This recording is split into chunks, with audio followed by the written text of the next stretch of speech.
कोई अच्छी खबर नहीं है जी। और दूसरी खबर है हमारे अजीम हमसाया मुल्क चाइना की तरफ से, जिसके साथ हमारी दोस्ती जो है वो बहरा हिंद से गहरी है और कोहे हिमालय से ऊंची है। और हमारे वज़ीर आला साहब, वज़ीर ख़ारजा साहब जो हैं वो अभी दौरा फरमा के चीन का वापस तशरीफ़ लाए हैं।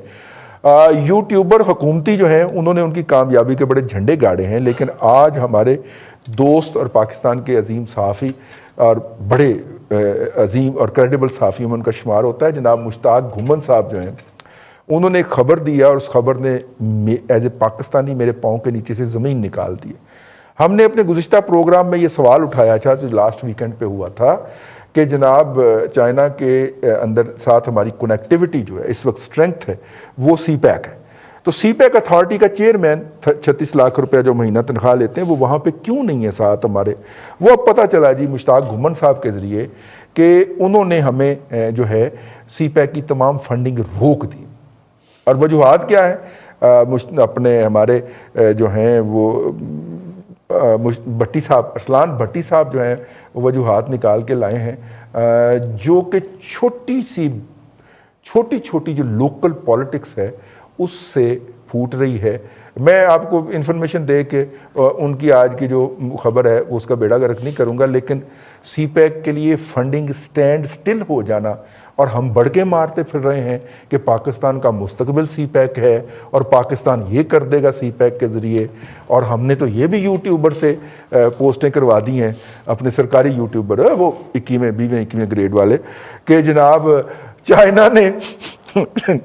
चाइना ने मुस्लिम उम्मा की क़यादत जो है वो पाकिस्तान के हवाले कर दिया। हमने ये बाकायदा उसके ऊपर 15-15 मिनट के 10-10 मिनट के प्रोग्राम वो जो हैं जी यूट्यूब के वो वाले चढ़वाए हैं जी, मतलब कि हमारे ज़हन का आप अंदाज़ा करें इससे। मेरा तो मतलब कि आपने जब वो टॉपिक बताया तो मेरी तो बाकायदा पाँव के नीचे से ज़मीन निकल गई। साहब वो वाकई ज़मीन निकलने वाली बात ही, बल्कि इससे ज़्यादा की बात है कि वज़ीर ख़ारजा साहब जो ये दौरा अकेला करके आए हैं उसकी रीज़निंग क्या थी, जो 3 दिन पहले हमने सवाल छोड़ा था उसकी रीज़निंग आज हमें पता चल गई है। मसला सिर्फ इतना सा है कि चाइना ने पाकिस्तान की हुकूमत से रब्ता किया। उन्होंने कहा है जी कि इस खबर के मुताबिक, जो आपने खबर का जिक्र किया मुश्ताक घुमन साहब की जो एक बिजनेस रिकॉर्डर में आज छपी है, उसमें उसने कहा जी कि फंडिंग जो है CPEC के लिए सारी की सारी रुक गई है। इसमें रोकी जा रही है, हाँ जी रोकी जा रही है। और आगे उसने क्वेश्चन मार्क दिया है कि क्या मजीद फंडिंग होगी या कब शुरू होगी, कोई पता नहीं है। मसला ये जी कि 22 टोटल मंसूबे थे CPEC में जो बनने हैं, उसमें से 9 चल रहे हैं, 8 अभी जो है वो थोड़े थोड़े शुरू हुए हैं, 5 जो है वो बिल्कुल भी शुरू नहीं हो सके।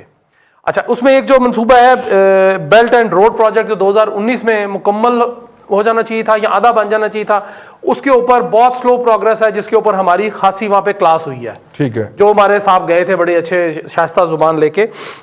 अब हुआ क्या जी कि उन्होंने एक जो चीनी हुकूमत ने जो उनसे हमारे से गिला ये किया है कि जी आपके कौमी एहतसाब का इदारा जिसको हम नेशनल अकाउंटेबिलिटी ब्यूरो कहते हैं, नैब ने आम जुबान में नैब, उन्होंने सर से पांव तक वो जो शरीफ सा इदारा हमारा है, उसने ये किया जी कि उसने एक रेफरेंस फाइल किया जिसमें मियाँ शहबाज शरीफ और एहसन इकबाल जो CPEC अथॉरिटी के चीफ थे उस वक्त पिछले माजी में, उनके खिलाफ एक रेफरेंस फाइल हुआ है जी कि इन्होंने कुछ ठेके पैसे दे के यानी रिश्वत ली है मुबैना तौर पर और ठेके दिए इन्होंने चाइनीज को। ठीक हो गया। अब चाइनीज ने, और उसके बाद जो पैसे रिश्वत के तौर पे चाइना ने उनको दिए हैं वो उनके फॉरेन अकाउंट में चले गए हैं, यानी जो चाइनीज हुकाम है उनके नहीं पाकिस्तानी एहसन इकबाल और शहबाज शरीफ के जो फॉरेन अकाउंट में चले गए हैं। ठीक हो गया। अब चाइना ने जो राब्ता किया, उन्होंने कहा जी कि केस तो चले आपने बना दिया, लेकिन आपने हमारे पे 2 इल्जाम ये लगा दिए जी कि हमने किकबैक्स दे के तो हमने एक तो प्रोजेक्ट लिया, उसके बाद हमने एक इल्जाम ये साबित है आपने आपके बकौल, दूसरा उन्होंने कहा जी कि हमने पैसे दिए फॉरेन उसके अकाउंट में, तो ये मनी लॉन्ड्रिंग हो गई।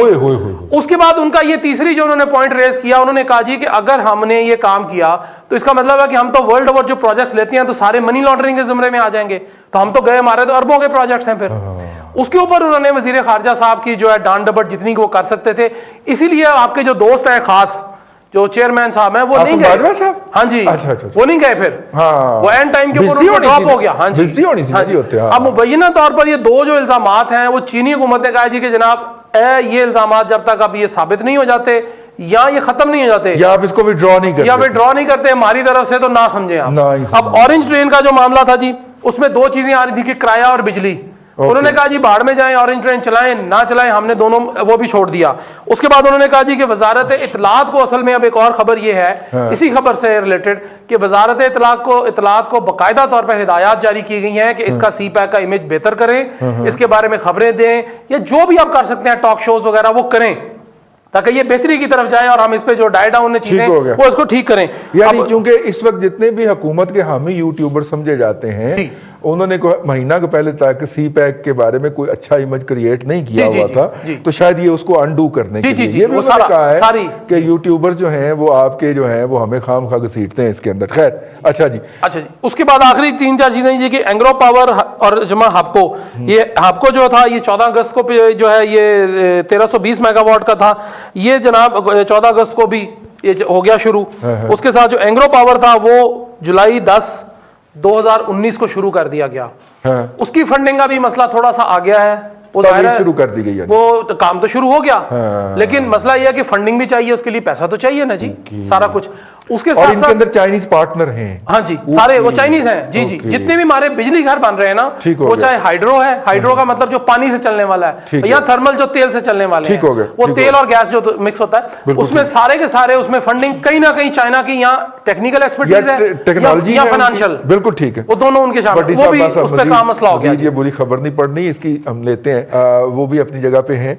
हमने सिर्फ इस खबर को इसलिए टेकअप किया है कि ये खबर छपे हुए कम अज कम ये प्रोग्राम नशर होने तक 18 घंटे हो जाएंगे और इतना अहम इशू है और उसके ऊपर वफाकी हुकूमत, उसका तर्जुमान, सी पैक अथॉरिटी का चेयरमैन अभी तक लम्हा मौजूद में कुछ नहीं बोले, क्योंकि इस खबर का तो इमीडिएट रिएक्शन आना चाहिए था ना, डिजिटल मीडिया के दौर के अंदर रह रहे। इसलिए हमने तवज्जो दिलाने के लिए इस खबर को रेज किया है ताकि सरकार इसके ऊपर रिस्पॉन्ड करके अपनी कौमी जिम्मेदारी पूरी करे। वजीर आजम आगा जुबैर साहब रोजाना कबीना की मीटिंग करे या ना करे, 54 तर्जमानों की मीटिंग करता है वो। ये पाकिस्तान की लाइफलाइन का मसला है, ये पाकिस्तान की बका का मसला है, और मैं नहीं कह रहा, वो खुद कह रहा है, और उसके हवाले से एक नेगेटिव खबर है और वो 54 तर्जमान सारे के सारे गूंगे बने हुए हैं, उनमें से किसी ने रिस्पॉन्ड नहीं किया। हैविंग सेड दैट, देखिए ये खबर है अपनी जगह के ऊपर, और हम ये भी देख रहे हैं कि सी पैक के प्रोजेक्ट भी काफ़ी ज़्यादा डिलेज का शिकार है। कुछ तो है जिसकी पर्दादारी है आगा साहब।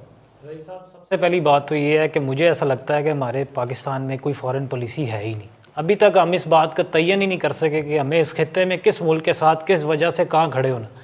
वाह, जो लोग हमारे साथ, जो किस मुल्क के साथ किस वजह से कहाँ खड़े होना, वाह